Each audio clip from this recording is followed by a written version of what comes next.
United going forward with Rasmus Højlund. Look at the pace, blistering pace. Højlund!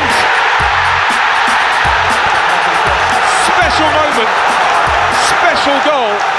Jadon Sancho langsung bikin assist di debut keduanya bersama Borussia Dortmund. 2 hari yang lalu, Sancho resmi kembali ke Borussia Dortmund. Jadi pinjamkan Manchester United ke klub Jerman itu hingga akhir musim nanti.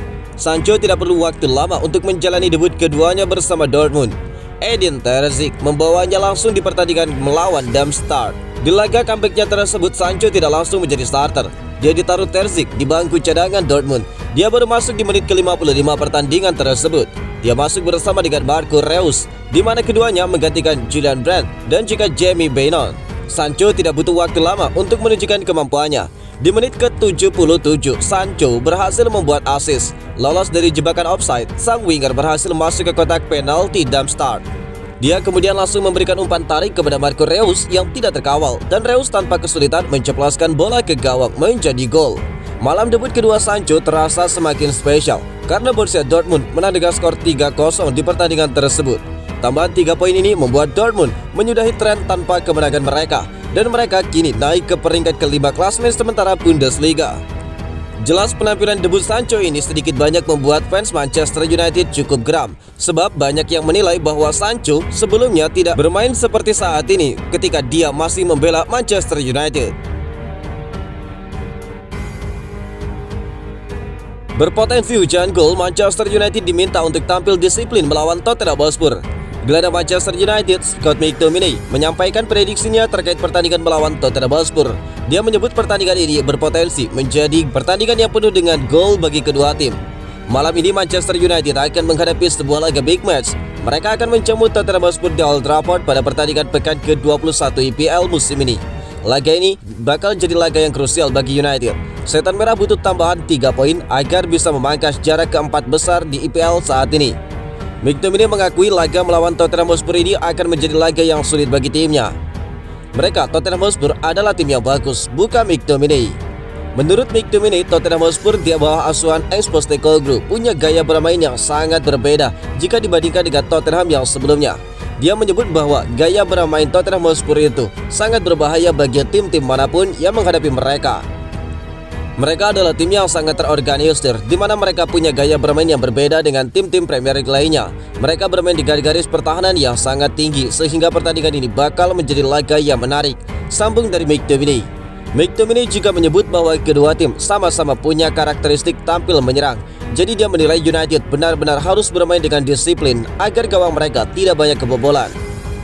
Pertandingan melawan Spurs ini bisa menjadi pertandingan yang sangat terbuka. Jadi semua tergantung pada diri kami sendiri untuk menutup serangan mereka. Kami harus bermain dengan konsisten sepanjang laga, di mana kami harus mengalirkan bola dengan lancar dan mencoba untuk mendikte pertandingan selama mungkin. Tambah dari McTominay. Manchester United sendiri punya misi balas dendam saat berhadapan dengan Tottenham Hotspur nanti. Here we go, Alvaro Fernandes ke Benfica. Manchester United akhirnya mencapai kesepakatan dengan Benfica mengenai peminjaman bek kiri Alvaro Fernandes, yang berarti masa peminjamannya selama 1 musim di klub La Liga Granada saat ini akan dipersingkat. Granada akan cukup kecewa kehilangan bek kiri Spanyol itu di pertengahan musim setelah dia mencatatkan 13 penampilan di La Liga dan total memainkan 14 pertandingan di semua kompetisi. Laporan sebelumnya pada minggu ini menunjukkan bahwa Fernandes hampir bergabung dengan juara Portugal itu dengan kontrak permanen bulan ini. Tetapi hal itu tidak lagi terjadi. Pemain 20 tahun itu sebenarnya hampir bergabung dengan Benfica karena Fabrizio Romano telah memberikan lampu hijau dengan slogan favoritnya, "Here we go." Tetapi dia juga mengatakan kesepakatan kini telah terjalin antara kedua klub. Romano yakin Fernandes akan bergabung dengan Benfica dengan status pinjaman selama sisa musim ini, dan kesepakatan tersebut mencakup klausul opsi pembelian permanen. Kesepakatan tersebut sekarang berada pada tahap penandatanganan dokumen, pertukaran dan juga pemeriksaan medis telah dijadwalkan untuk sang pemain. Fernandes telah diabaikan oleh Erik ten Hag awal musim ini ketika United mengalami krisis cedera di sektor pertahanan. Sekarang dengan kembalinya Luke Shaw dari cedera, Ten Hag akan segera memiliki 2 bek sayap di depan Fernandes dalam urutan starting 11. Dia mungkin memiliki masa depan yang cerah, tetapi masuk akal untuk menghasilkan uang lebih awal dari Fernandes sebelum kontraknya berakhir di musim panas nanti. Awal manis bagi Donny van de Beek di Jerman meski kurang kontribusi. Pekan lalu Van de Beek memasuki babak baru dalam karirnya. Dia meninggalkan Manchester United dan telah bergabung dengan Eintracht Frankfurt dengan status pemain pinjaman. Pada hari Sabtu 13 Januari malam, Van de Beek menjalani debutnya di Bundesliga. Dia turun di pertandingan RB Leipzig melawan Eintracht Frankfurt.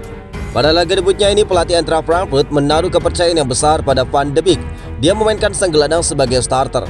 Namun Dino Top Moller membuat sedikit eksperimen terhadap Donny van de Beek. Sang gelandang dimainkan di posisi sayap kiri.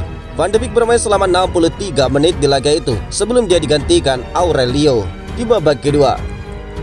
Bermain selama 63 menit, Van de Beek bisa dikatakan belum bisa memberikan kontribusi yang nyata bagi De Adler. Dia tidak melepaskan satu pun tembakan di laga tersebut. Dia hanya membuat satu umpan kunci, di mana dia hanya melepaskan total 13 umpan di laga ini. Dia juga tidak membuat percobaan dribble di laga tersebut dan dia sekali kalah duel. Jadi tidak heran jika dia langsung ditarik keluar di menit ke-63. Meski minim kontribusi, Van de Beek turut membantu Eintracht Frankfurt meraih 3 poin di laga tersebut. De Adler menang 1-0 atas De Rottenbullen berkat gol dari Ansgar Knauf di babak pertama. Masih seret gol di Manchester United, Rasmus Højlund diminta untuk tidak patah semangat. Sebuah dukungan diberikan oleh Dimitar Berbatov kepada Rasmus Højlund. Dia menyebut sang striker tidak boleh putus asa karena catatan golnya masih sedikit. Højlund didatangkan dengan harga yang cukup mahal dari Atalanta di musim panas kemarin.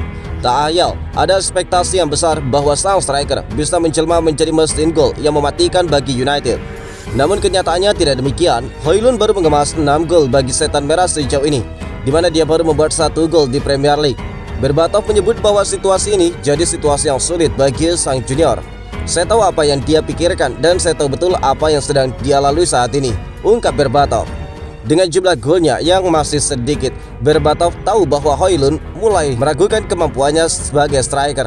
Namun dia menyebut situasi itu adalah situasi negatif yang harus dihindari oleh sang penyerang. Dia mungkin berpikir apakah dia memang cukup bagus untuk tim ini, apakah dia mampu mencetak gol, atau dia mungkin berpikir orang-orang kecewa telah membayar mahal untuk jasanya. Bagi saya itu adalah pemikiran-pemikiran yang negatif, ungkap dari Berbatov. Lebih lanjut, Berbatov menyarankan agar Højlund tetap fokus dengan latihannya.